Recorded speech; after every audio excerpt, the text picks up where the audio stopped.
Čo sa týka obsadenia, naozaj tento rok z viacero takých dôvodov, ktoré nám zahrali do karát, tá účasť hráčov je naozaj, myslím si, že veľmi, veľmi dobrá.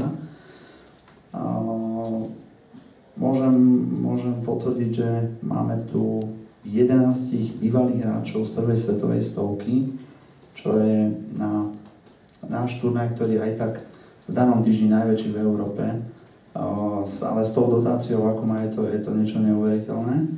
Takže z tohto pohľadu sme naozaj spokojní. Top hráčom, ktorého máme a ktorý prislúbil účasť, je Robin Haase, ktorý je 70. na svete a posledný hráč, ktorý je v hlavnej súťaži, je 201. To môže aj Dominik potvrdiť, že to sa niekedy stáva na tých veľkých turnajoch cez leto, že tí poslední hráči v hlavnej súťaže sú niekedy 140, 150, ale na challengeovej úrovni mať niekoho 200 hráča ako posledného v hlavnej súťaži je veľmi dobré.